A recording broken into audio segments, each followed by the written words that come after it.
Corepunk is a top-down MMORPG developed by a studio called Artificial Core. This game is set in a post-apocalyptic world that blends the cyberpunk graphical style with dark fantasy. At its core, get it? Like core and Corepunk, you know, it's okay. Corepunk is looking to deliver a more polished experience with the quality of its content and not just the quantity, kind of a mix. And what I mean by that is not just throwing content in the game to say that we have tons of content, like these MMOs tend to do nowadays. They're making sure that all of the avenues they have with content are fleshed out with quality. The game has been in development for over 5 years now, and with how it currently looks, I'm actually pretty excited for what it will be once it's actually released. The top-down MMO blend hasn't really gotten a ton of success stories in the past, with Lost Ark and Albion Online probably being the most of the recent two and probably the more successful ones to date. And well, Lost Ark isn't out in North America yet, and Albion Online has some years into it. But this video is about Corepunk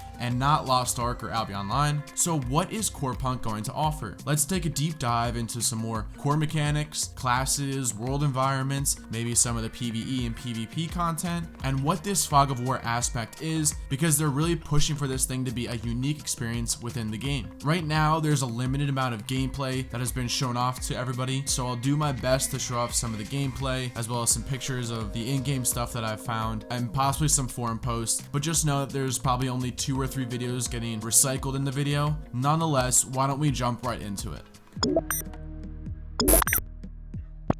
Corepunk has 12 different characters or classes to choose from, in which each has 3 different weapon specializations to go into that will have their own kind of unique abilities and playstyle. Also, each character will have 9 different trees of passive talents that a player can spec into, in which you'll choose 3 of those in a way to kind of create a more unique character to bread it towards the playstyle of your choice. There are also things called artifacts, and those are more so the way that you're going to upgrade your character. They are in the form of abilities, which you'll have 6 of those, instead of the armor being the way that you upgrade your character, because by the sound of it and by the looks of it, the armor is merely a cosmetic choice to show off to people as you progress more in the game. There is going to be a main storyline with some lore, as well as a ton of side quests and storylines, as said by the developers that questing is going to be 40% of the game, where the rest of the end game content fills up the 60%, like world bosses, dungeons, raids, arenas,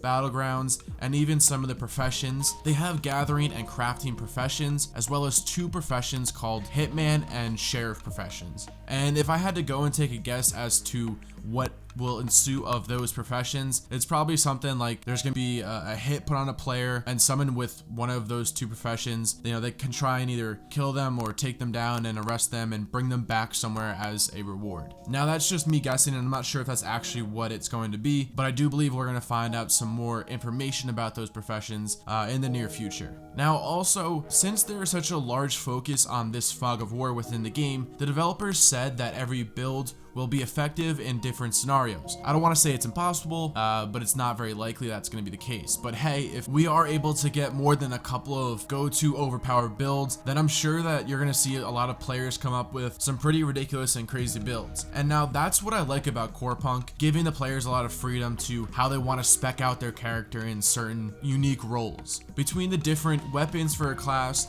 the 3 different weapon specializations, and the 9 different trees for passive talents, on top of the 6 different abilities given to your player from the artifacts that you're going to loot as you play, the limit to these playstyles is actually pretty expansive, which hasn't been seen in MMOs much in the past several years or as of recently. As far as the world, the different environments, and its little small specific details go, it all looks quite polished. And of course, we haven't seen a ton of gameplay, and a lot of that gameplay hasn't been with a lot of people in the game. The art style and the Unity engine work pretty well together on video, so hopefully it plays as well as it looks. Also, some of you may be wondering about the speed of the combat and how fast traveling works, because it does look a bit slower for a top-down MMO. Well, it is supposed to be slower as a way for players to kind of strategize their tactics and their movements.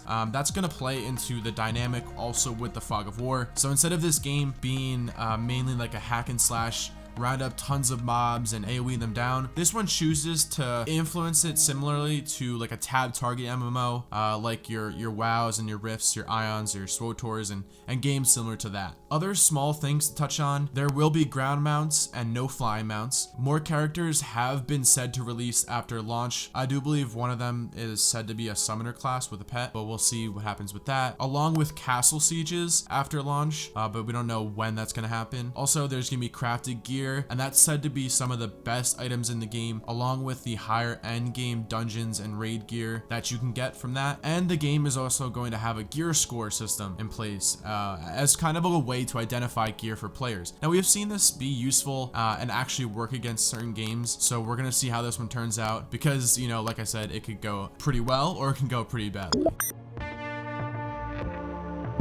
First off, the PvE content is probably what I'm most excited for. Of course, we will have the storylines for questing that is said to be non-linear with multiple endings, but what excites me most are the 12 to 20 man raids that are going to be inspired by classic World of Warcraft. Now, I know you're probably thinking those raids are actually extremely easy nowadays, and yes, that may be true, but I think it's more so how significant it was to the game where you had to raid in order to get the best gear as well as legendaries. And in Corepunk, there will be legendaries that they say only a small part of the player base will have. So we can see that they want to have this competitive nature that older MMOs had when it came to tackling PvE content and being noticed for some of the best endgame gear, as well as some cool armor cosmetics that you're going to be able to loot by playing the game and progressing further in the endgame content. In addition to the questing, the dungeons, and the raids, there will be world bosses, mini bosses, and wandering bosses. World bosses, mini bosses, and wandering bosses, they all do kind of sound like the same thing to me, but you know, once again, I'm speculating here. Maybe the world bosses will be how they are in games like World of Warcraft, where you'll need a group for it,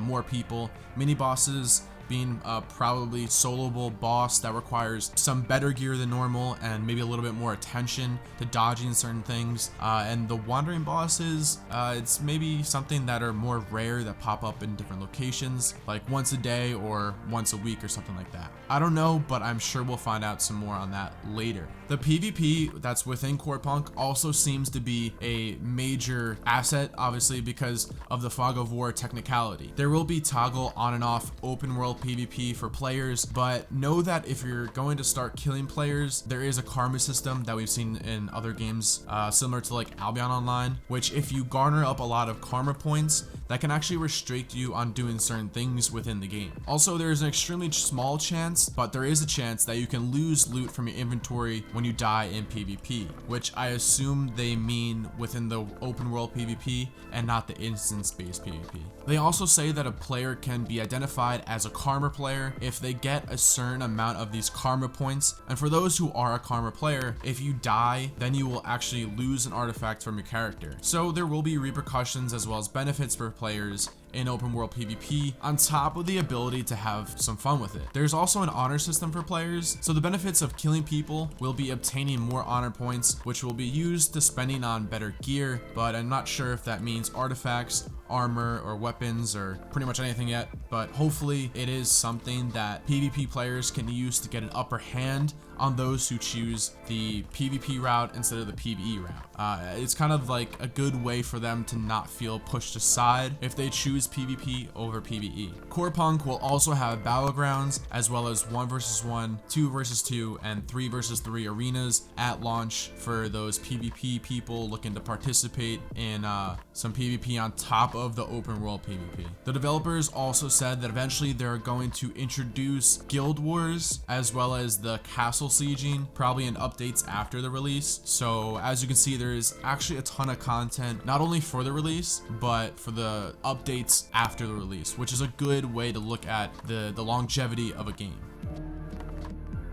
They are looking to start their open beta testing in Q4 of this year, which is 2020. But with the current situation of our world, who really knows if they're still on track for that date? They have been in development for quite a while now, so I hope that they can continue to push through and get a beta out at the end of the year. But also, I believe that they will know when it's time to actually put it out. As you can tell, I'm pretty excited for Corepunk because I don't believe that they're cutting corners just to get to the money. It kind of seems like a lot of other MMO developers nowadays are doing that. They're using like these scam early accesses and betas, but I believe that they're going to show off some more gameplay next month and then again in June. So if we do, maybe I'll do a follow-up video talking about it. Hopefully when everyone enjoyed this one, and if you did, don't forget to subscribe and like it, and let me know if you guys are looking forward to Corepunk. Everyone stay safe, and I'll see you on the next one.